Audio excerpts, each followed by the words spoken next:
Jack Matthews of the New York Daily News says it's the movie that launched a new era in horror films, in which, for one generation, remains one of the scariest experiences of their lives.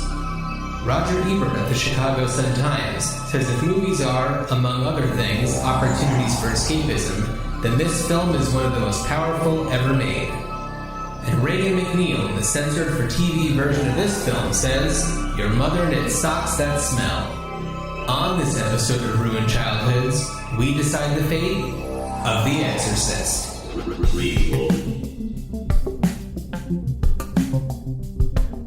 Sequel. Reboot. Which one will it be? It's the Ruined Childhoods podcast. Greetings, Starfighters. It is your friend, and I say that, I mean it. I am your friend, perhaps your relative. If you're John, your brother. You are my relative. Yes. Dan, and friend. My favorite part of every episode is the beat that you take right after greeting Starfighters and before you decide what you're going to say next. That small, like, half-second beat might be my favorite part of the episode. Oh, boy. I'm sorry. Okay. No, it's great. I enjoy the rest of it, too, but I never know what's going to happen next. So noted, John's favorite contribution of mine to the episode is a second of silence. It's not about your contribution. It's the moment for me where I'm wondering what's going to come next. It's the anticipation. Rocky. Oh, I did not know what you were going to say. I was leaving that one. The Rocky Horror fans definitely just shouted out Consta. Yeah. So how's it going, Dan? It's going great. Living the dream. If the dream is spending half your day in your basement in front of a computer or two. And then spending the rest of it convincing a 6-year-old to do things other than watch TV, and then convincing yourself that you should not just let them watch TV because that would be much easier for you. Right. So, That's true. That would be easy. And how are you doing? Hanging in there. It's been a busy week. Right now we're recording this on a Thursday, and man, I am ready for the work week to be done. Seriously. Because I am burnt out, but that's okay. Because now we're doing something that I find very enjoyable, and it's more than just waiting that one beat before you say the thing after greeting Starfighters. And I'm really excited to talk about this movie. This property. Like we talk about, right. We talk about a lot of different movies, and we talk about movies with, some sequels, and we talk about franchises, but this is really a property. Yes. It's got everywhere. For you, quite literally, because you own so many things having to do with it. I'll post some pictures to our Instagram at Ruined Childhoods Pod. But yeah, I'm sitting here. I have, as always, in the background, my poster from what I believe was a 1979 reissue of the Exorcist, and with the classic Max von Sydow standing outside of the McNeil house in Georgetown, right, where I have visited. I have not been inside, but I have been to the house. I have walked the steps. I have walked the infamous steps that so many characters in this series have fallen down and met their demise upon. So I've got that behind me, and back in the day, they Warner Brothers put out a DVD set of the Exorcist films that included both like the remastered version of the original release, and then there's that 2000 theatrical re-release which was called the version you've never seen, and it had like the spider Right. walk. It had a couple of other, Right, which is the version that I watched in preparation for this episode. That's the version. And I also saw in the theater. I definitely saw it in the theater. That was the first time I saw it in the theater. It was the Lowe's Multiplex on Route 1 in New Brunswick. New Brunswick, New Jersey. I hope it's still there. Which was prior to being the Lowe's Multiplex, was the quote unquote dirt mall from Mallrats. Right. That's that like flea market. Yeah. Weird flea market place they go to in Mallrats. Where Priscilla Barnes is the topless fortune teller. So that's right. The point is that flea market was demolished and a Lowe's Multiplex was built in its place. And in the fall of 2000, when The Exorcist was this version you've never seen was released in theaters everywhere, was wide release, I went to see it, and I dragged whoever I could to go see it. And wow, that movie with like 5.1, 7, whatever it was, surround sound. Right. Was, oh man, like just such an experience. And that was the first, I've seen it twice in the theater. I saw it at one of those, where they have those Fandango live events presents, and it's like the anniversary of The Exorcist. So before we get even further into it, do you have anything else that you wanted to add about Head, our last episode? Just that, I mean, no, not really. Just that it's worth, no, it's, as I'm thinking about it, I think I said everything on the episode. Right. I don't think there was anything that I thought of afterwards, really. It's it's a movie that I've thought about a lot since I first saw it, because it's a movie that if you choose to, can really provoke a lot of thought, and it's one of those movies that when you watch it, you say, I know there's something more going on here than what's on the surface. And as we discussed, a lot of it isn't subtle, but right. It's a movie that for me, it stuck with me. I don't think it's a movie that if you really watch it, that you can easily forget. Yeah, for sure. Incredibly memorable. So yeah, it's a fantastic film. I'm really glad we got a chance to talk about it for a while. And wanted to thank Millie for Millie DeCherico for giving us our month of May. Yeah. And when we saw that Head was on her list, we were just like, well, we're doing it. Well, we're making it happen. As and as is our series today. She provided. Yes, this is the final. This is the final episode. This is her final, but she's given us a great month of movies to look back on. The variety of it all, the cutting edge.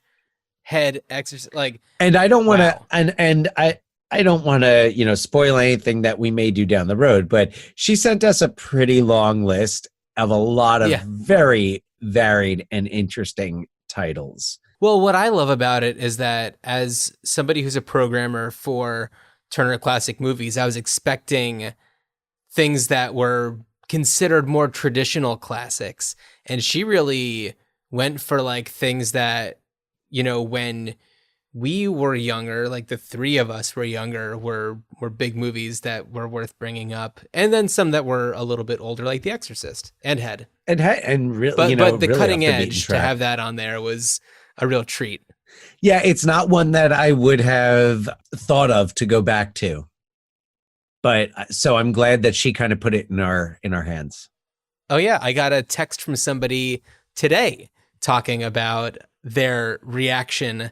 My dear friend Louise, my other podcast co-host, Louise, was appalled at the thought of people not knowing what a toe pick was, and just assumed that everybody knew what it was, and was so surprised that we didn't know what a toe pick was. And after a little bit of discussion, she realized that, you know what, maybe not everybody knows all there is to know about figure skating, such as how lacrosse is such a popular sport, but she's never met anybody who plays it. So I think that it's a very fair comparison. And Louise, if you're listening to this episode, I need you to know that, yes, that is absolutely true. There are people in the world who know a lot about figure skating, and Yes. you are one of them. But you have to remember, most of us don't.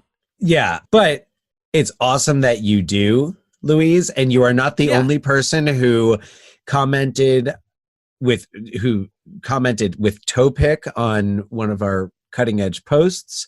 I know she did. Did somebody else? Oh, she did. Yeah, I had posted something to Facebook, and nice. Another old friend of mine from Jersey, immediately just toe pick. And I think it's if you're in the know, you're in the know, man. Like, you're in the club. I guess so. I mean, it's kind of like, if you're the Catholic and you watch The Exorcist, there's probably more you pick up on. Right. So The Exorcist, we were just talking about experiences seeing it in theaters. My first experience was also in 2000 when that, re-release was with the additional footage. And I couldn't tell you exactly where I was when I saw it, but it was 2000, you said? Yeah. So it could have been the same theater because I was still, I was just in high school then. So I don't know where else it was playing, but good chance it was that same Lowe's theater. Yeah. Where I also believe I saw the Star Wars re-releases when those happened. As the special editions. I did not see Phantom Menace there because I know Phantom Menace I saw at the Westfield Rialto. There's news footage of it. There is news footage of it, so I know for a fact that that's where I saw that one. But I know I saw the re-releases, at least 2 of them, at that Lowe's.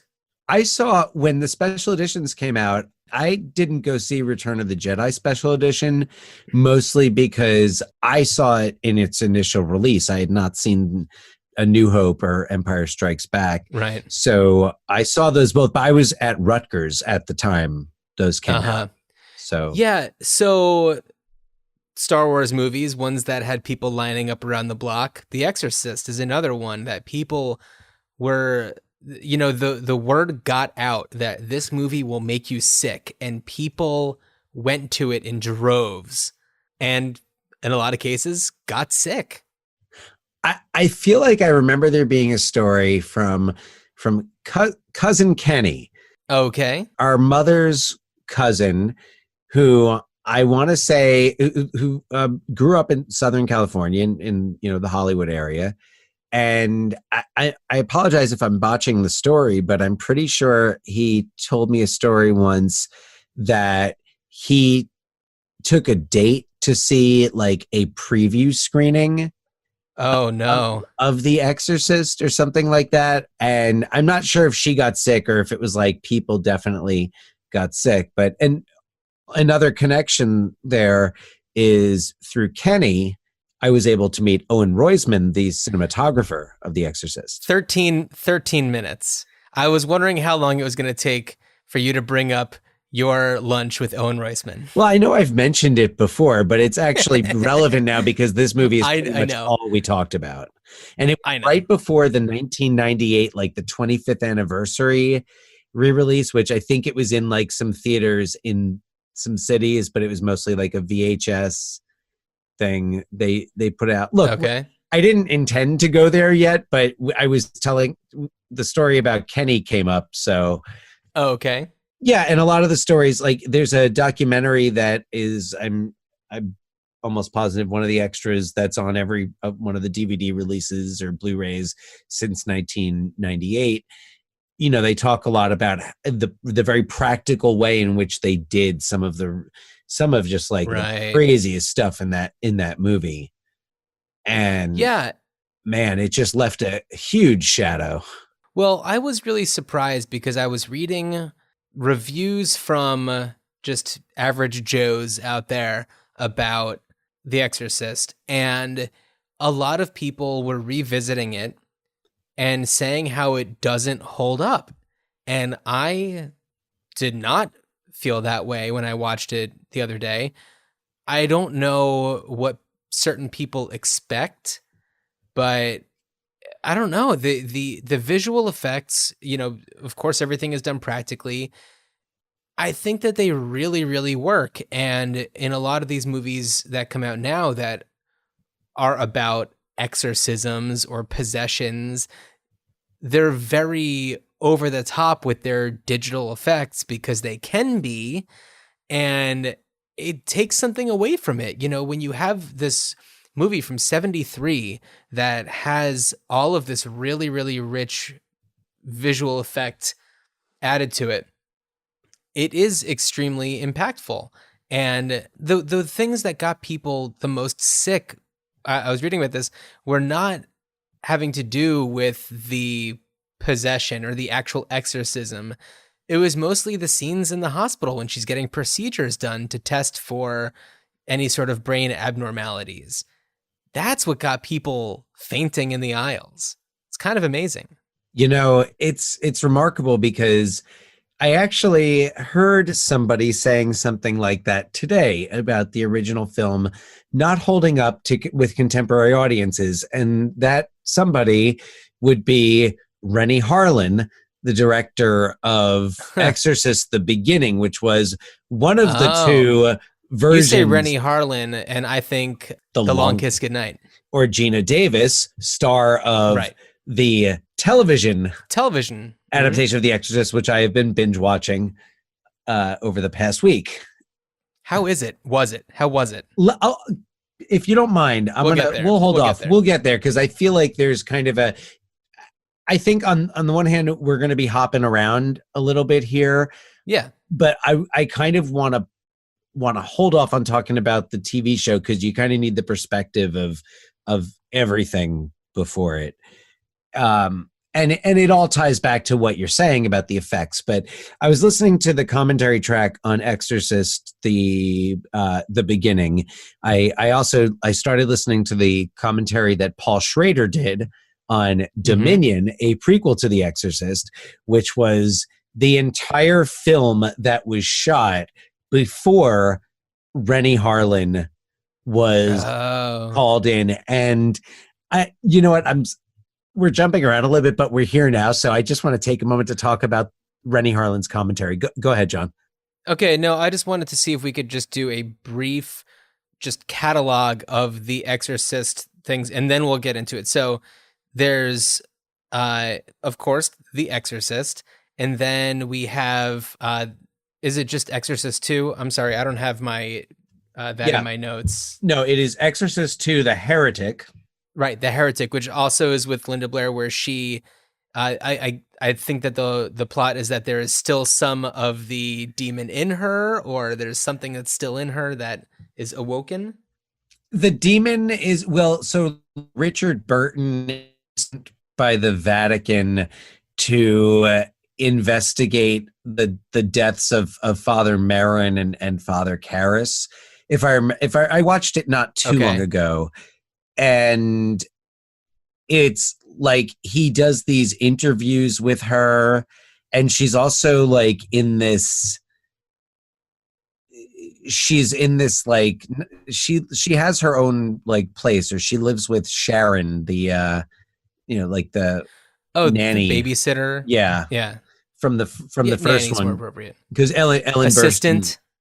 Burstyn, there was so much in flux with Exorcist 2 because like first they had a script that was more of just like a mystery. It was more of the investigation. It's like with each of these Exorcist movies, the filmmaker, like William Friedkin made, and I think this is part of why the most horrifying moments in this movie are in the hospital rather than the home. Yeah. Is because William Friedkin was not making a horror film. He was making a drama with supernatural elements. What happens when there is something wrong with your child that you cannot fix? And I also think that's something that a lot of audiences today, I not that they can't connect to, but I feel like we know so much more now than we did then. about, and Exorcist 2, I think, really kind of shows that, because it's, Regan is going to this, psychiatrist's office where they're doing experimental therapy on, autistic children who have never spoken a word. Yeah, but like Regan still has this kind of like, supernatural quality about her. So, but like there was so much more mystery then, and I think that was why there's so much skepticism when Karras first comes in and requests permission for the exorcism, and they say no, and it happens again in the TV series, because I think so many times I think it was considered such uncivilized. It was like, oh, that's what they would think in the Middle Ages when someone just had epilepsy, that they were possessed by a demon, and oh, that's so medieval. That's such medieval thinking. So the horror is because we as the audience know she's possessed, because Friedkin has set this up, not like a horror movie, where there's some Freddy Krueger, but he's set it up as a drama where there's this innocent girl, this innocent 11, 12-year-old girl who loves horses, and she like draws and paints and stuff, and she makes little clay sculptures. She makes little clay sculptures of demons, but they're cute demons. And so and then to see her put through this torture, and by the time they take her to the hospital, she's like, we know what's wrong with her as the audience. Yeah. Well, there's that first scene when she's getting getting checked out by doctors, and you can tell that there's something just like really weird and off about her, the way that she's kind of just like slumped up against like a cabinet and stuff. And it's just like, oh man, it's happening. Don't they ever like drugged up? They were like pretty drugged up. Oh yeah. Yeah, but she's like swearing and Oh yeah. So well, real quick, just real quick though. So we have Exorcist 2, The Heretic, Exorcist 3. Then we have off in a different territory, Repossessed, and then back in the actual Exorcist canon, we have Exorcist: The Beginning, and then Dominion, prequel to The Exorcist. Which those are both kind of the same movie, except they're not. Well, what's so fascinating about Dominion is that it actually has prequel in like the title, prequel to The Exorcist, which is fascinating. And if you don't mind, can I just quickly go through a little synopsis of The Exorcist for anybody who needs a refresher or maybe isn't familiar with the plot? I am going to mute myself so I don't jump in.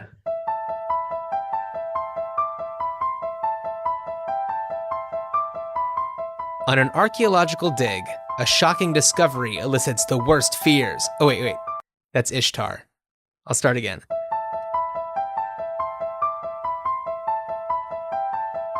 A former boxer attempts to devote his life to another calling, the priesthood, but his two worlds collide when he is forced to fight in the most difficult match of his life, a demon named Pazuzu. That's not really... That's part of... Okay, I'll start over.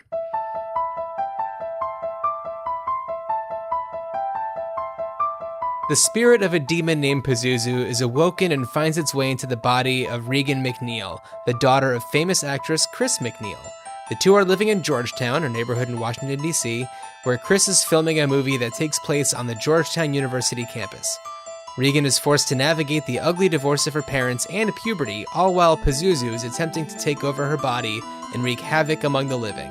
But what Pazuzu doesn't count on is the perseverance of Father Damien Karras, a former boxer and current priest/psychiatrist who's battling demons of his own, such as waning belief in religion. Pazuzu is also faced with an old friend, Father Merrin, a priest who exorcised Pazuzu from another victim earlier in his life. Pazuzu is ultimately exorcised from Regan's body after it gets the best of Father Merrin's heart. Father Karras accepts Pazuzu into his own body and then throws himself out of a window and down a set of concrete stairs. Regan doesn't remember any of what happens and is finally able to resume her childhood. Or is she? Talk about a ruined childhood. Man, tell me about it. That darn Pazuzu. Pazuzu is the most grudge-holding demon ever. Pazuzu does not know how to just drop it and let it go. I also would like to read a little bit from Pazuzu's Wikipedia page, if you don't mind. This isn't like, Dan, I'm just saying it's a thing. No, I'm sorry. For a moment, it sounded like, all right, now I'm going to read you from like Pazuzu's Snapchat or whatever. Yeah, right. So Pazuzu tweeted some pretty dicey stuff back in the Middle Ages. All right, so in ancient Mesopotamian religion, Pazuzu was the king of the demons of the wind, brother of Humbaba and son of god Hanbi.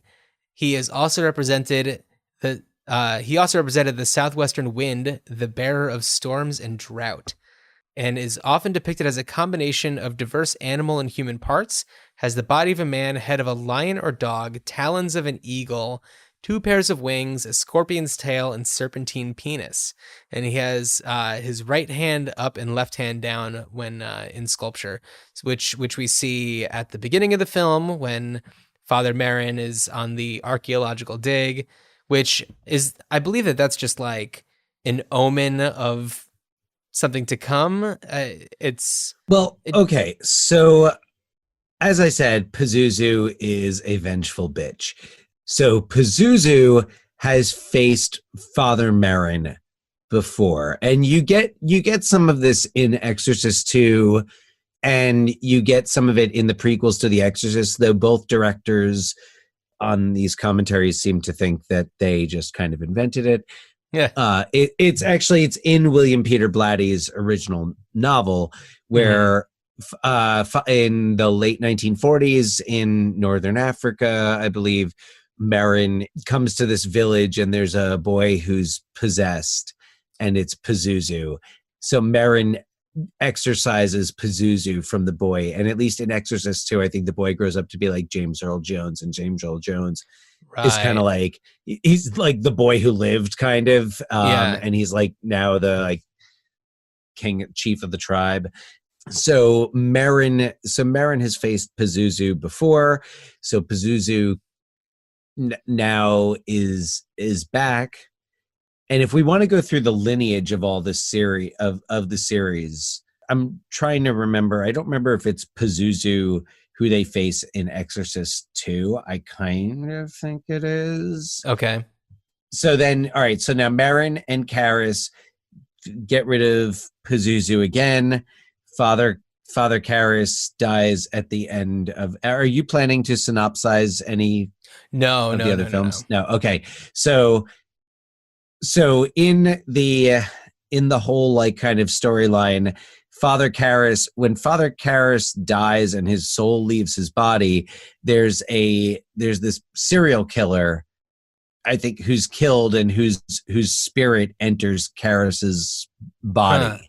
Okay. So Karras kind of wanders around. This is in Exorcist 3, which William Peter Blatty directed based on his novel Legion, which is really it's about Kinderman, Lieutenant Kinderman, who was Lee J. Cobb in the original. It's George C. Scott in Exorcist 3.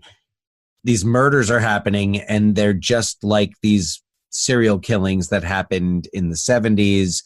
And then next thing you know, Father Karras turns up and he's in like, a psych ward somewhere, and it's because he's possessed, but he's not possessed by Pazuzu. And they bring in another exorcist, Nicole Williamson from Excalibur comes in. Wait, hold on. All right. So where in the timeline is this happening? 1990. So this is an alternate universe where Karras, because I assumed Karras was dead. Karras is dead, but his body becomes possessed by the disembodied spirit of this serial killer. So his dead body is possessed? Okay, whatever. If I remember, I'll be honest, I'm going from memory here. and I can tell you where I saw Exorcist 3 for the first time. Please do. Rialto Theater, back Oh. before they converted it. And I saw it. It was in the upstairs. From Judaism. What? It was a Catholic movie theater which showed movies about Catholicism. Yep. And priests. Yeah. Yes. No, it was the upstairs at the Rialto, which I always loved seeing movies up there. And The Exorcist 3 is awesome because up until the end, it's really not like a horror film. It's a supernatural thriller I don't want to say at best, but it's much more of this very suspenseful, like there's so much tension that builds up, and one of the best jump scares just ever.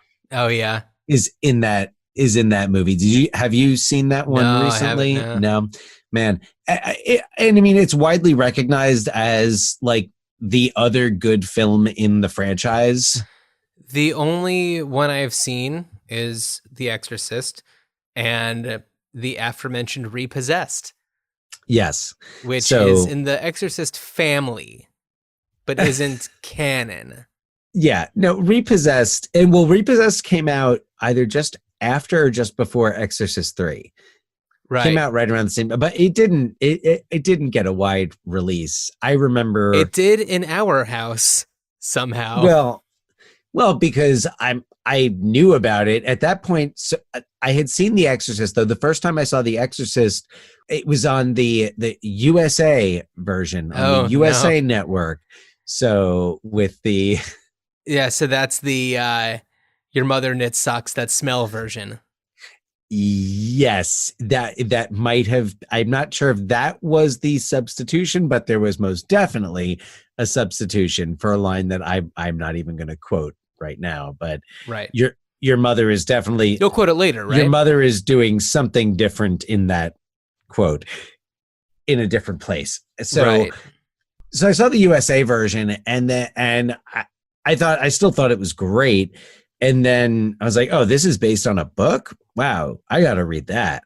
I got to see. So, and then I read the book and I was like, oh, wow. I was like, oh, that can't be in the movie. That can't be in the movie. Because I'm like, all right, well, some of this stuff they cut out for the USA network, and some of this just couldn't have been in the movie. And then I saw the movie, and it was in the movie. It's in there. Yeah. It's in the movie. Yeah.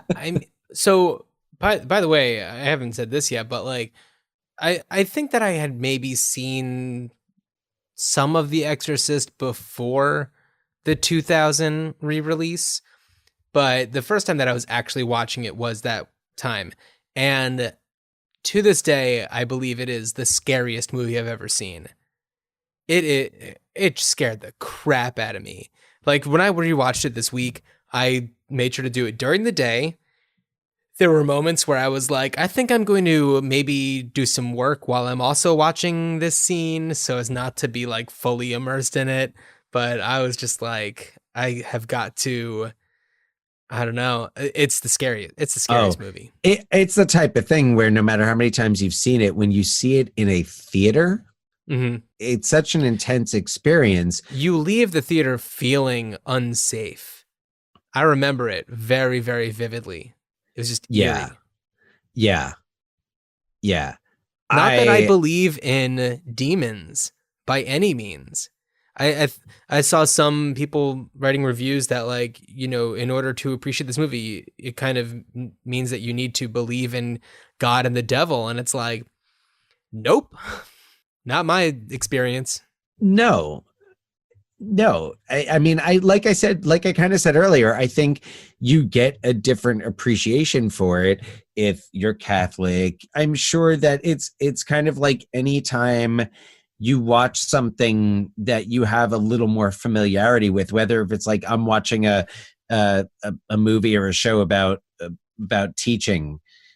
Right. And it's not like you can't enjoy it or love it, but yeah, I think the first time that I saw it, I watched it from the perspective of a child. I was a teenager, so I was watching it from the perspective of somebody that's in that vulnerable position. And then watching it this time, and I've seen it since, but watching it this time, I definitely saw it more from the perspective of the mother who has the child who they don't know what the problem is, and somebody who doesn't believe in religion having to come to terms with the fact that this extremely supernatural spiritual thing is happening, but also seeing it from the perspective of Father Karras, who is an amazing character. And I love how much the movie really does focus on this guy who was a prize fighter. He was this boxer who turned to religion and is having doubts about being a priest, and then getting into this situation where he has to do the most Catholic thing you could possibly do, perform an exorcism. Your faith has to be so steadfast. Yeah, totally. And so seeing it from those other perspectives this time definitely made it feel like a completely different movie, and was more just like a drama where this crazy thing is at the core of it, but it's really about those very human struggles. And I think, first of all, and then I have a question for you, but it's part of it is that even part of what allows William Friedkin to build it as a drama, and William Peter Blatty, who wrote the script, they can do that because as the audience going to see The Exorcist, like, we know it's not going to turn out with like, oh, okay, oh, she has this rare disorder, oh, okay, oh, so it's not going to turn out to be Lorenzo's oil. No, definitely not. It's not. It's going to be like you as the audience know, you're just like, oh, here it comes. Like when she starts doing those weird things, you're not just like, oh, that's peculiar. You're just like, oh boy, like the Ouija board. She has the Ouija board. In the context of the film, it's so innocent, but you're just like, oh damn, don't do it, girl, don't do it. Yeah, absolutely. Or the sounds in the attic and things like that. Oh, the attic. Oh God. Yeah. I do have a question for you though, because if the first time you really watched the movie was in the year 2000, you most definitely saw Repossessed before. I definitely saw Repossessed, and I was hoping your question would be about Repossessed. Yeah, I saw Repossessed definitely before I saw The Exorcist. And it was we had the VHS tape at home. It had boobs in it. I watched it all the time. Yes. Yeah. So just for anybody, just for anybody who's unfamiliar with Repossessed, it is a parody of an exorcism movie. I wouldn't necessarily say The Exorcist, although Linda Blair does play the vulnerable party. I mean, whose name is Nancy. As opposed to Regan. And Leslie Nielsen plays the Max von Sydow character. And yes, there's like the young priest who isn't good at his job, who is faced with having to perform an exorcism. And there's a whole televangelist aspect to it, where basically the demon who's possessing Linda Blair, Nancy, has this whole plan to be televised in front of millions of people in order to get their message, or like to beam out, and like there's some sort of crazy like thing, possess everybody through the satellite or whatever. And it's a Little Shop of Horrors type deal. Pretty much. It's an Audrey 2 plot. There are definitely some very strong moments, but most of it is like, this doesn't make any sense, and this scene is way too long for an 80-minute movie, a super, super short movie, and they're just like wasting time just because the whole purpose of it is to just like have Linda Blair there doing goofy stuff as a demon. Yeah. Yeah. And Leslie Nielsen doing the Leslie Nielsen thing. Yeah. It has there are some moments I definitely remember enjoying. There are some great moments, and I was watching a little bit of it with Laura, my wife, and she was laughing so hard, so frequently. There's this one moment where Linda Blair goes into like the hospital and the doctor's like, you know, it might be the flu. I had a couple cases of it come in this morning, and there's a guy walking by with 2 cardboard boxes that say flu on it. It's just so good.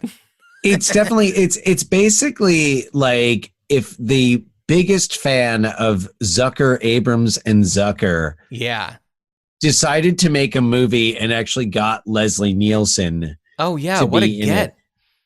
It's so in the vein of, and this was, you know, after Naked Gun, before Naked Gun 2.5 and all that, like Hot Shots, all around that time. So it's like that type of movie was really popular. Oh yeah. And especially for people like us. Well, yes. Yeah. And it's just and Ned Beatty is in it. Ned Beatty's in it. JC Ventura is in it. It's filled with all of these very early 90s references. Mean Gene Okerlund, Pour One Out. That's right. There's like this one Phil Donahue joke that always makes me laugh when I think about it. But it's just because like, he looks like Leslie looks like Phil Donahue. Yeah. So anyway, if you somehow find a way to watch Repossessed, I highly recommend it. It won't take any of your time. And it's just a weird, goofy treat. And yeah, it really is. If you just need something that you're just going to turn off your brain, and especially if you've seen The Exorcist. Oh, and the way that I'm not going to give away the ending because literally nobody has seen this movie. So I won't give it away. Okay. All right. So you have, so Repossessed, which comes out right around the same time as Exorcist 3. So John Frankenheimer was supposed to direct a prequel to The Exorcist based on the backstory for Merrin. Okay. And it was going to be John Frankenheimer directing Liam Neeson. And then I think that was might have been when Frankenheimer passed away. Either that or he just left the project, and Liam Neeson left the project as well. So they hired Paul Schrader, who wrote Taxi Driver, to do the prequel to The Exorcist, and he cast Stellan Skarsgård, who's he's great. He's a great casting choice, sure, as Merrin. But it's a very slow-moving movie about how he comes to this. Oh, it starts with him in Holland in 1944 as he sells someone out to the Nazis, and the Nazis like shoot this guy. But it's kind of like he has no choice. It is, as Paul Schrader puts it, a Sophie's Choice moment. Gotcha. And then he's kind of tortured, and he's in Africa, and they find him and they bring him to this village, and he's gonna, there's a, sick kid, and that's, he does the exorcism. And then so that's Dominion, and then there's Exorcist the Beginning. And at least according to the part of the commentary I listened to today, which was maybe 20 to 30 minutes, Rennie Harlin does not acknowledge that there was an entire other film and filmmaker before he came on. He describes it as though Warner Brothers decided that they wanted to make another Exorcist film, and they came straight to Rennie Harlin. Rennie Harlin's crazy. I more than welcome Rennie Harlin to email us. Defend yourself, Rennie Harlin. Defend yourself. But man, the more and more I listen to this commentary, and I have to say, I always enjoyed Rennie Harlin's film more than Paul Schrader's.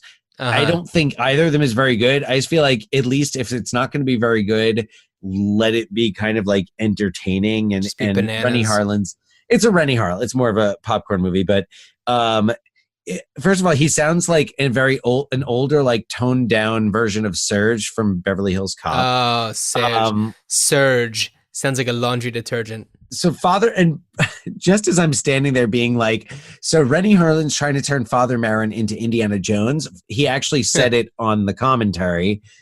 that he was like, and then so Rennie Harlan is like, yeah, people are going to think the original one is slow and that it's, that the effects are outdated and we can do so much more now. And the way he's describing Merrin's background, I'm like listening to him and I was like, it's in the novel. I was like, why are you acting like you invented this? And yeah, he just kind of sounds like an asshole. That's amazing. I love it. I love how crazy people are sometimes. It's amazing, especially Rennie Harlan. Oh, man. That's amazing. I think that Father Merrin is such a really fascinating, well, clearly he's a very fascinating character. They've gone through a lot of trouble to develop his story even further. I want to also credit, and pour one out for Max von Sydow, but he was like 40 when this was made and they olded him up, and credit to the makeup department. They olded. Yeah. So credit to the makeup department for kind of nailing exactly what he would look like when he was, much later in life. I don't know how much work they actually had to do. Were they in my like, mind, he's always been old, but I know, but then he's like in Minority Report and he looks exactly like he does in The Exorcist. I know, it's amazing. Let's go. I'm sorry I laughed about holding him up, but yeah, they olded him up. Yeah, they olded him up. So do you want to hear about the show, about the series? Yes, but before we get to that, I just want to mention, I think that the idea of exploring Father Merrin's background in archaeology is really fascinating. I love the beginning of The Exorcist where, he is in charge of this entire dig site in Iraq, which is where they find all of the relics for Pazuzu. And I think that it's great how little information they give you because you want to know more. And also you want to know what it is about this guy that makes him such an authority there, where like the soldiers with the guns are ready to attack and then they notice that it's him and they just kind of wave him on and stuff. And it's just like, I don't know, are there any words? There's maybe a little bit of chatter about them finding something, but like there's really no explanation of what they're finding. I love how simple all of that is.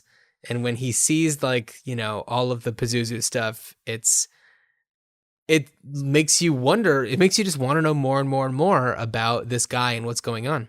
It's interesting. And I think that the only dialogue is when he goes into the office of, is it like the Monsignor or he's in the office where he's talking about, I guess, what they found.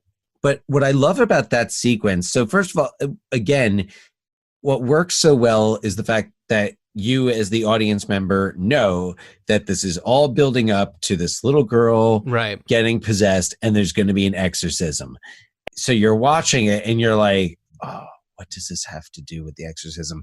And it's not like none of this supernatural stuff really starts happening, but like there's a couple of these moments, like there's that part where Merrin's walking past that alleyway and that carriage comes through with the old woman, like she's got like the glass eye, I think, and it's that really creepy, there's like really creepy shot of her looking at him.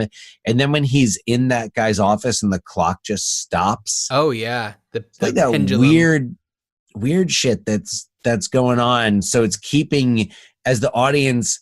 No wonder this guy's got a heart condition. Well, yeah, I mean, he's also fought this, he's got this devil Pazuzu who's got a grudge against him. Yeah. Yeah, another thing that I was thinking a lot about during the most recent time I watched this movie is that it's called The Exorcist. It's not called The Girl Who Was Possessed. It's not called The Exorcism. It's about the person who performs the exorcism. And that made me watch it with like kind of framing it in my mind in a different way, paying closer attention to Merrin and also to Karras. And I was kind of just left wondering, like, when it says Exorcist, which one is it necessarily referring to? Because it's definitely made, they really milk the moment when Merrin shows up. It's the thing that's on the poster. It's the famous shot. But there's so much about Karras' backstory, and it's like, I wonder why it wasn't called The Exorcists. Because that sounds too much like a musical. I don't know. Where like they're both on the poster, like it's like Nathan Lane and Matthew Broderick. Those two exorcists. Those darn exorcists. Ooh, well, there's our idea right there. I wasn't gonna suggest a musical, but okay. So talk about the TV show, please, if you will. Okay, so the TV show picks up in 2016. It's when season 1 aired, and it's set in Chicago, and you have the young Father Tomas, who is the priest of this small parish in a, lower income neighborhood on the south side of Chicago. And he's starting to doubt. He's got this ex that this girl that he was with before he became a priest. So he's kind of like that, the Father Karras figure. There's another priest who we get introduced to earlier, who is, of course, the Father Merrin figure, and this is Marcus Keene. You meet him when he is in, I forget where they have him, Turkey, maybe, I don't know. And he's performing this like multiple day exorcism on this boy. And someone from the Vatican comes and just kind of stop him and say, like, look, you have to stop, and like it's time. And like he pulls a gun on this guy, so he's like a badass. It's almost like he's not played by Robert Carlyle, but I wish he was played by Robert Carlyle. So that like he's going to be the Merrin and Father Tomas is going to be the Karras. So now you need the family, and the family is the Rance family. The parents are Angela Rance, who's played by Gina Davis, and right. Okay. I forget what the father's name is, but he's played by Alan Ruck. Cameron from Ferris Bueller's Day Off, also of Succession. Love Alan Ruck. Yes, much more recently of Succession. Alan Ruck of Speed. Oh, just talking about Alan Ruck movies. Alan Ruck. Hey, let's get rucked up. Start a ruckus. I'll start a ruckus. All right. Dare me. So in this, Alan Ruck, so his character was hit in the head by falling scaffolding. So he's recovering from some brain damage, and they kind of established that they like coming to the church because he feels safe there and he's devout. Friar Ruck. I was just waiting for an opening for that. Go on. Nice. So, and they have 2 daughters, Casey and Kat. Casey looks like the second coming of Lindsay Lohan, but sober. Okay. But the actress very much resembles Lindsay Lohan. And she has an older sister, Kat. And at the beginning of this, they said like Casey comes to church and everything. And Kat is staying at home. Kat hurt her leg. She was in a car accident. The driver was a friend of this friend of hers they were in the same dance troupe together. But as we later learned, like the 2 of them were on the verge of becoming more than friends. Oh. But the other girl is dead, and Kat is just like depressed because she was going to be a professional dancer and broken leg, and like the girl that she was in love with is dead. Oh, John Cho was in it. The Exorcist series? Oh, yeah. Not in season 1 yet, at least. Okay. John Cho's a real season 2 kind of guy. He is, isn't he? How do you fix a show when it gets into 2nd season? You bring in Cho. Bring in the Cho. Save your show, bring in the Cho. I was an extra on How I Met Your Mother, and John Cho was a guest star on that episode. So I got to hang with... Was that season 2? It was not season 2, but it was later in the series. I got to hang with Cho for the day. I like John Cho. like what I've seen him in, but He's great. I haven't got Harold. So what they're doing is Gina Davis thinks that maybe Kat, like she's been hearing some weird noises. There's weird stuff going on in the house, and her daughter is really moody and depressed, and just like stuck in her room all the time. And the other daughter's like, perky, upbeat. She's nice. She's like, hey, come on. So what's she like? Hey, come on. Like, come to my game. Come to my, like, she plays lacrosse. Come to my lacrosse game. Never met anybody who played lacrosse. Never met all right. Well, you haven't watched the Exorcist series then. So, she's like, yeah, come to my game and all that. And the sister is just moody, and Gina Davis thinks that the older sister might be possessed because there's all this weird stuff going on, and the girl won't come out of her room. So Father Tomas comes. Well, in Repossessed, her son thinks that it's PMS. That's right. Just saying. That's right. He keeps saying that throughout the movie, right? He's I still bet it's PMS. Yeah. Well, interestingly enough, no. So what ends up, I'm really on the fence about how much to share, because they kind of establish in the first episode that it definitely takes place in the same world as The Exorcist. Right. Because at a certain point, I think it's Father Tomas who's like going through like news clippings about different exorcists, and is there a microfiche scene? I wish. No, there's not. But there is this scene where he's looking through and he comes across 1973 Georgetown, actress Chris McNeil. Right. So I'm like, okay, so it's the same. And there were some sequences in the first episode that were kind of similar. So like there's an attic sequence. One of the best jump scares in the original is the attic sequence with Ellen Burstyn, where the candle goes just bananas. Kind of flares up. Yeah, it's cool. So there's an attic scene, and where you discover that it is not Kat, the older daughter, who is possessed, but Casey. Ooh. Yeah. So, and there is more as it goes on, and it was a pretty well reviewed show. It got canceled after season 2, but you find out the Pope is coming to Chicago. They're bringing the Pope to Chicago, and the Gina Davis's character is kind of involved with the group bringing them in. Or bringing the Pope in, but then you find out that there's not just one possessed person. There's like other people who seem to be possessed, and there's all these crimes with organ harvesting, and there's something up, and now there's like this. There's a lot more to it because of course they have to stretch it out. Right. Yeah. And they play tubular bells at the end of the first one, but you kind of figure okay, the demons are going for the Pope. And what I liked about the show is I thought it was building up an interesting story.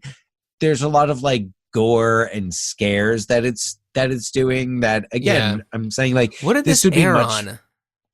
Fox. Okay, so you can only go so far. Right. It's not FX. If it was FX, it would be. It would be crazy. It was still it was creepy, but I was binge watching this till 11:30. I hear that they aired the original movie on practical FX. That laugh was a slow burn. That was I would love, now I'm just thinking about how much I would love for there to be a streaming service called Practical FX. I want Practical FX, no digital, all real, Practical FX. Oh man. That CGI, would actually be I don't great. think so. Oh boy. So I guess my question is, before I go much further, with the TV show, because I don't know if people are planning on watching it. I don't want to give away. Well, it was what, 2016, 2017? Yeah. I think it's old enough. You know, shows like this, people aren't rediscovering a 2-season show and like getting really, really into it. All right. Listen, if you're a big Exorcist fan and you haven't watched the TV show and you want to, maybe skip the next minute or so. This is Dan talking. Skip the next 5 minutes. Yeah, facts. So what you find out in episode 5, part of the whole time you're also kind of like, wow, okay, so Gina Davis's character really kind of, all right, she went to the demonic possession thing. In episode 5, you find out how she was so confident and why she was so confident. Why do you have any guesses, John? Is she possessed by a demon? Not anymore. But she was in 1973 before she grew up and changed her name. Gotcha. To Angela from Regan. You know, I'm pretty sure that I actually read somewhere that's like that she was Regan. Like if you Google like Regan McNeil, what pops up is Linda Blair and Gina Davis. But I don't think that I did enough of the homework to actually connect the dots or read it enough to remember that fact about it. No, and I kind of committed just because I'm so familiar with the movies. I kind of committed to watching the series, and I'll probably finish the first season. But that was why I was talking about Pazuzu being a vengeful demon. Ah, gotcha. Because guess who it is, and we finally like, and they do some interesting things that are like a little gimmicky, like recreating the basement in the Georgetown house where Regan does her art. Cool basement. They set it up where like Chris McNeil, her career was ruined by the exorcism, and the studio dropped her just because people thought she was like a devil worshiper. Huh. And she wrote a book. She wrote like a tell-all book, like The Devil Inside My Daughter or something like that. And like went on all these talk shows with Regan. And so this is in the world of the TV series? This is in the world of the TV series. And it's, I can't tell if they're just ignoring Exorcist 2. Well, because in these flashback clips, Regan is kind of like just a little bit younger, maybe than she would be in Exorcist 2. Gotcha. But though Gina Davis would be approximately the right age, now Sharon Gless comes in as Chris. Oh, okay. Who is, I think she's 12 years younger than Ellen Burstyn. Who, we haven't even really talked about Ellen Burstyn. She's fantastic in The Exorcist. Ellen Burstyn is amazing. She's so fucking awesome. Like, just Exorcist. I'm sorry, because you know what? We're talking about Exorcist, but when we talk about Ellen Burstyn, I have to talk about Requiem for a Dream. Oh, she's so good in Requiem for a Dream. Because she's amazing. But she's amazing in this. But what's interesting is you talked before about Father Merrin's entrance in the original film. And I remember in the movie they have, it's almost like a montage where they're cutting back and forth between like Regan in the house, in the bed, and like the car, the taxi coming down the street. Yeah. And they do the same thing. And Sharon Gless is wearing like a similar hat, and they almost do like a similar shot when it's Sharon Gless walking up to the door. Gotcha. And then they also like they add in this, there's a convent of nuns who perform exorcisms, but they're exorcisms of like forgiveness. So rather than just being like the power of Christ compels you and like holy water and all that and get out, they will take someone who's possessed and like take him and like try to hold them and hug them and say, you are forgiven. Release this, like release this creature, release this child, release this, like you are forgiven, you are loved. It's kind of like 21st century parenting, you know, saying like, you know, Oh, I really like the way that you did that rather than just like, good boy.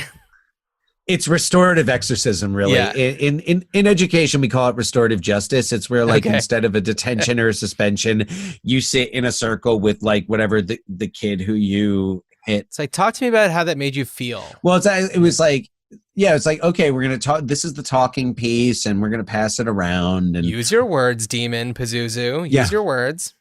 yeah, use your words. Now, when you spray me with vomit, I don't know what that means. If you use your words instead, that helps. Yeah. When you spun your head around 180 degrees, it made me feel concerned. Oh my God. Speaking of the head spinning, it happens in episode 8, which is, oh no, but not only that, John, the demon says, time to give the people what they want. Before it happens. Good grief. They might as well have been like Michael Keaton going, it's showtime. Wait till they get a load of me. Yeah, which would be Jack Nicholson. Jack Nicholson, right. Head. All right. Yeah, lots of fan service. Like, as the series goes on, it becomes more fan servicey. It's totally like Pazuzu has possessed Casey to get back at Regan. Because when Gina Davis walks into the room, they have Casey at this convent, and when Gina Davis finally walks into the room and looks at Casey / the demon, and Casey just looks at her and goes, "The sow." Oh my God. I'm just like, oh, that's fantastic. So is Pazuzu as funny in all of the other movies and TV shows as he is in The Exorcist? Yes. I mean, not as not as raw. Pazuzu in 1973 Exorcist is raw. And when I say funny, I mean has the desire to fuck with people. Yeah. Oh, definitely. And not as much in like Dominion and in the and really not as much in Exorcist 2. I think you do get that in the series, and you get a little bit more of how Pazuzu appears to people. Really? Okay. Yeah, I forget the actor's name, but you've seen him before. He's it's not Tom Noonan, but he's got a Tom Noonan-esque quality. He's very Tom Noonan-y. Noonanimous. Yeah. You know, it's an interesting, yes, it's like some of it is, there's very hokey references to the film, and you really just want it. It starts off really strong, and you really just kind of want it, or at least I wanted it to be its own thing. Not that I was like, when it turned out that Gina Davis was really Regan, I wasn't just like, oh, that's it, I'm done. You know, I think not having seen any of it, take this all with a grain of salt, but it almost feels like it would have been a lot better if they just let people know that to begin with. And it's like, you know, to kind of hook people in a little bit more and be like, okay, this is following along that same storyline, exists in the same world, to the extent that like Pazuzu is vengeful, and explore that some more. Anyway, yeah, but then it's a matter of, because like Pazuzu had to like track her down, which I don't know why a demon has. Why doesn't demons, like, shouldn't they just know? Well, that's something that I'm curious about with The Exorcist, where it's like, okay, you have all this stuff going on in Iraq, and then in Georgetown, it finds this girl. Like, what is the reason why Pazuzu goes to certain places and picks certain people? If I may. You may. So I think what Pazuzu is always looking for is an opening, a window, a way to get in. And Pazuzu finds this in Regan because she's approaching her puberty. She's beginning puberty. She's got a lot going on because she's dealing with her parents' divorce, right, which is clearly, there's a lot of tension there. And she's dealing with that her mother is there but not there. Sure. Okay. It seems like Pazuzu kind of it's like how they talk about how, like, you know, when you go to college and you're on campus, and like who do cults usually try to recruit?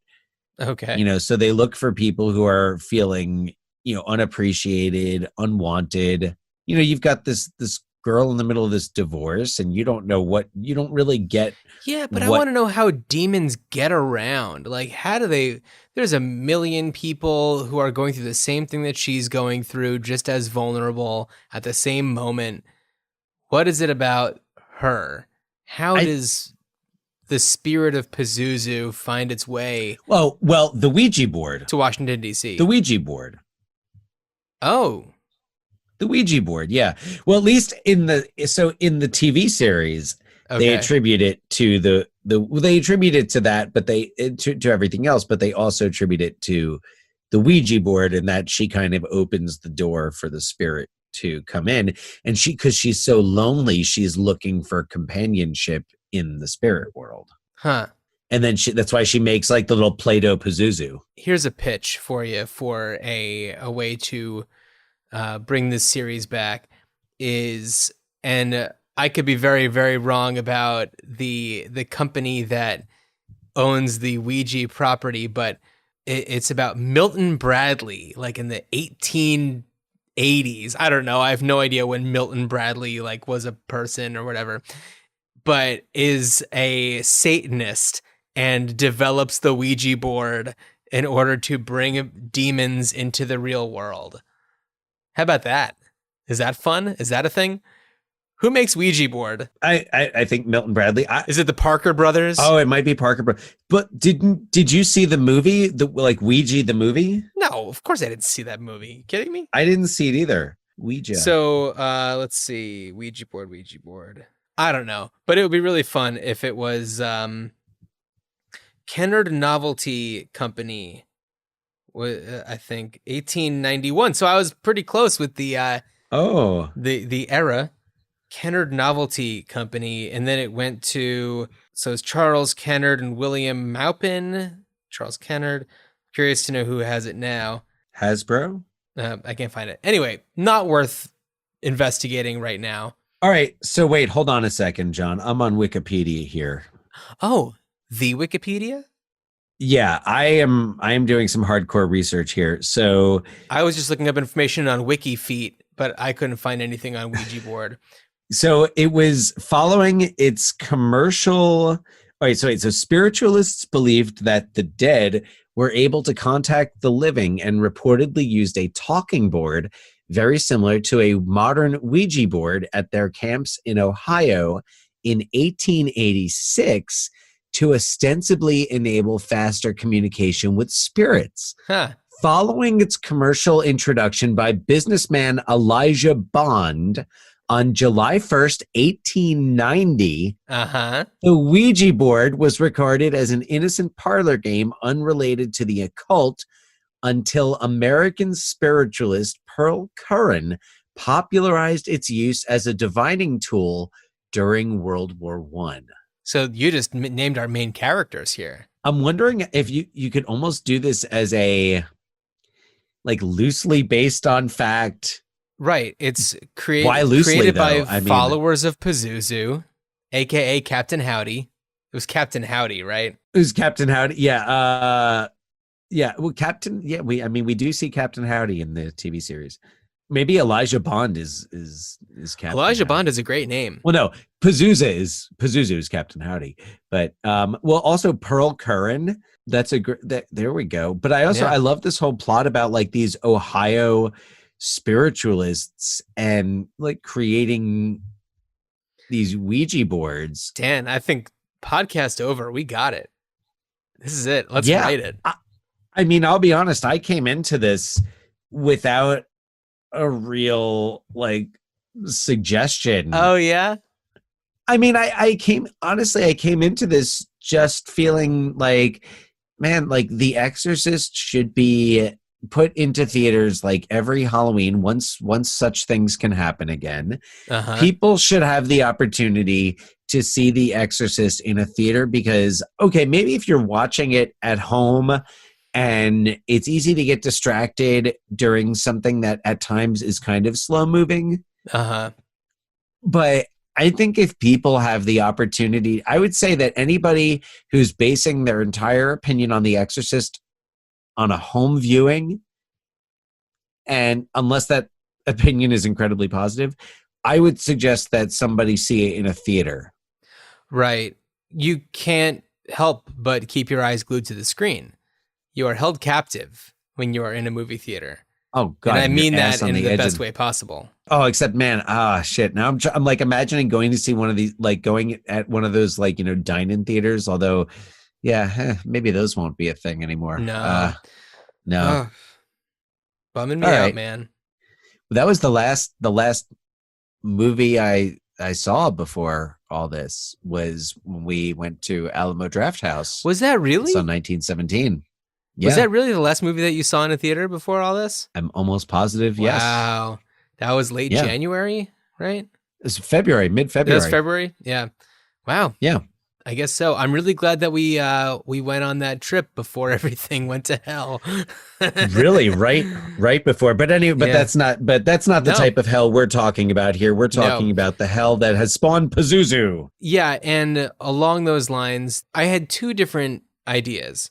First, I would love to see the movie that Chris McNeil was making where she's like the activist on like the Georgetown campus. Whatever that movie is, I'd love to see it. Apparently it's supposedly a comedy. Oh, really? It's supposed to, wait, where was I reading this? How would anybody know based on that one scene that we see? Anyway. Oh, I have no idea. Yeah. That Burke Dennings is directing. Yeah. Is there anything in the novel about it to your best knowledge and memory? Yes. That's actually where I read this. So she's making Animal House. More or less. Oh, hold on. Wait. In the novel, wait, I just found it. It says the film was a musical comedy remake of Mr. Smith Goes to Washington. Oh. A subplot had been added dealing with campus insurrections. She played a psychology teacher who sided with the rebels, and she hated it. It's dumb. This scene is absolutely dumb. Her mind, though untutored, never mistook slogans for truth. And so that's what she's doing. I'd love to see that movie. The other Have you ever read the book? No, I haven't. You ever read the book? Oh, man. No. The other idea that I had was more about Pazuzu and like setting it in hell and like exploring Pazuzu's world and like, the desire to possess a human body and Young Pazuzu on CBS this fall. Well, I mean, isn't Pazuzu kind of forever young? Just kind of drifting through the underworld. Hey, honey, I'm home. So soon? You got kicked out of another body, did you? That's exactly how it would go. It's a comedy. And I think it would be really cool to see that Father Merrin. If I ever see him, I'm going to give him a piece of my mind. I'm sorry. I'm riffing. It would be kind of cool to see the other side of things, just about the reasons why a demon is possessing a body, all of the things that the demon is experiencing from the demon's perspective. He eventually just changes. He eventually just decides to give up. He gets a new job, changes his name to Michael, and becomes an architect. Was it on The Good Place? Oh, right.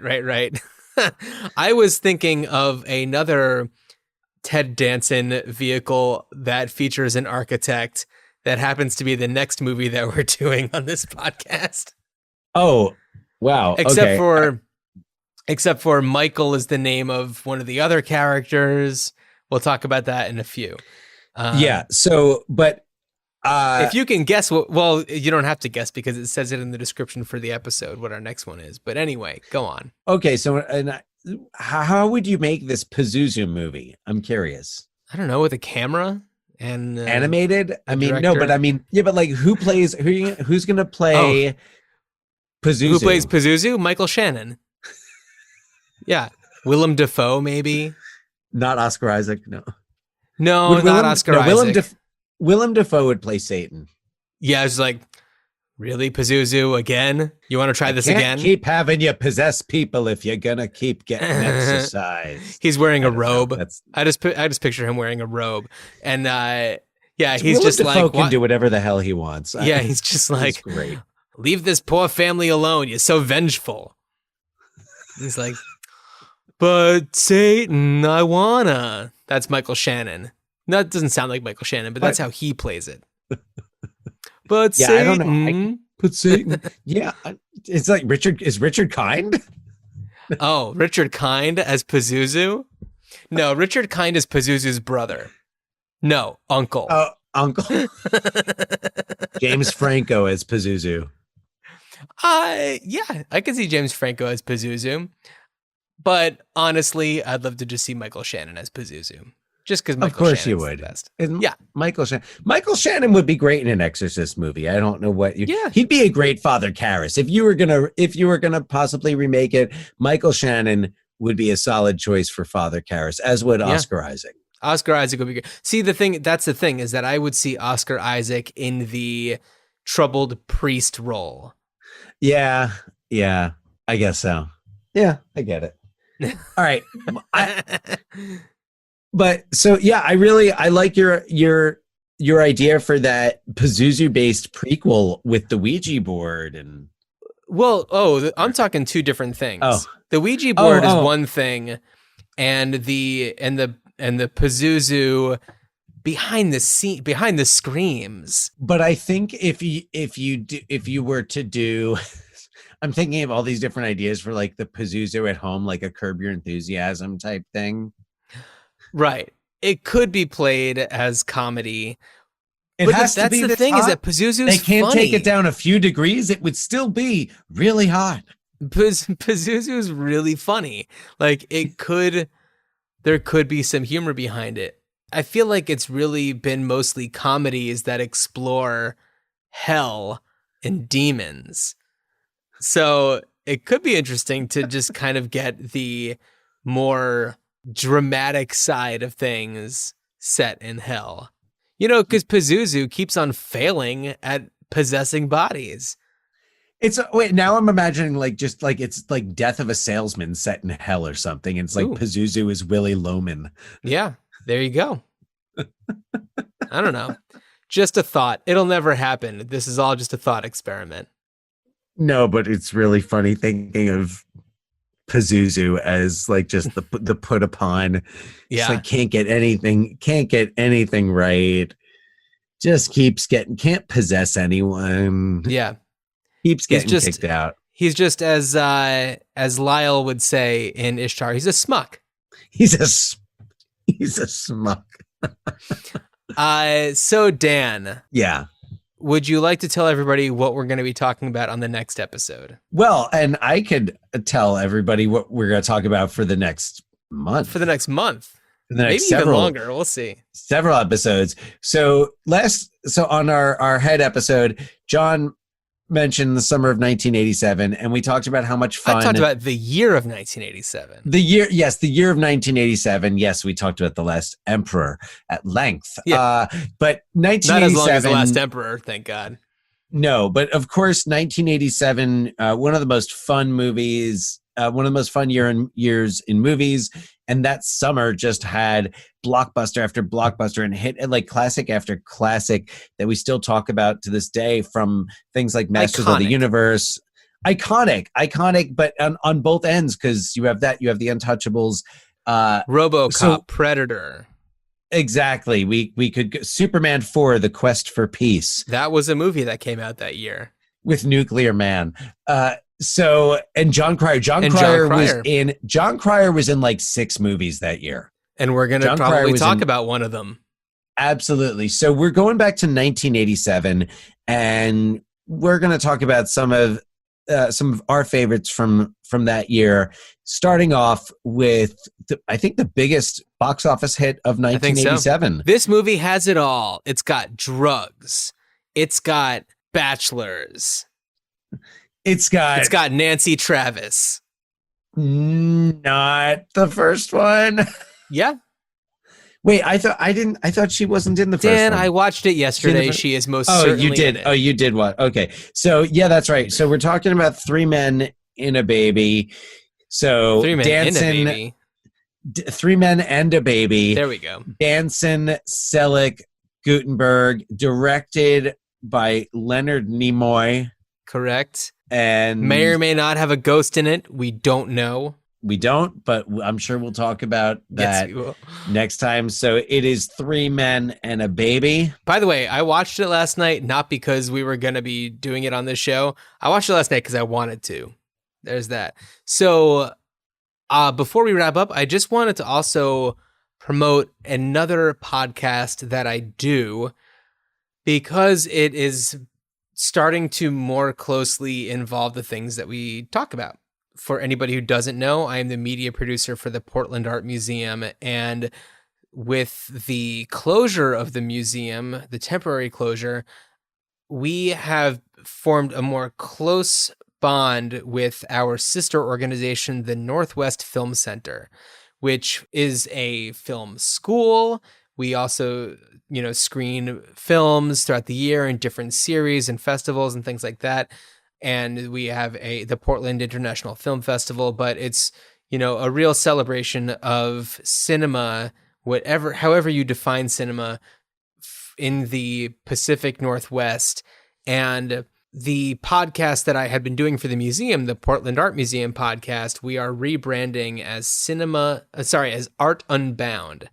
And Art Unbound is going to be largely focusing on work from the Northwest Film Center. So I'm working with Amy Dotson, who is the director of the Northwest Film Center, on doing a lot of podcast episodes featuring people in the film world, mostly people who are in the Pacific Northwest. Those are going to be people like Gus Van Sant. And the music for the podcast is all done by Mark Orton, who did the music for the movie Nebraska and Box Trolls. He and I have become pretty tight over this process, which has been great. Lots of great, amazing filmmakers and people who are involved in the film world, and I'm really excited to be working with them. So subscribe to Art Unbound. Awesome. Well, thank you for sharing that. We're going to check that out. Art Unbound. Any final words? Any last rites? I guess the only thing I have left to say is thanks for the retweet, Victoria Mature. Oh, yes. Victor Mature's daughter, I'm guessing. Victor Mature's daughter. Well, because if you follow us on Instagram, we post things about the movies, hopefully, to entice people to listen to what we have to say about them. And as I tweeted one of those, and follow me at Twitter at This Is Dan's Tweet, and I had tweeted out a couple of pictures of Victor Mature and talking about his role in the film, and she liked and retweeted that. Very much appreciated, Ms. Mature. Yeah, we never talk about our own social media accounts. So you are at This Is Dan's Tweet on Twitter. I'm at MustLovePogs. So yeah, there's that. Yes, there's that. Yeah, and we're on Instagram at Ruined Childhoods Pod. You can send us an email, ruinedchildhoodspod@gmail.com. Yeah, we'd love to hear your thoughts and how you would bring these properties back these days. Yeah, and hey, since you've got we've got some 1987 hits coming your way. What are your favorites from that year? Yeah. And to quote a movie from 1987, Good journey. Good journey, Dan.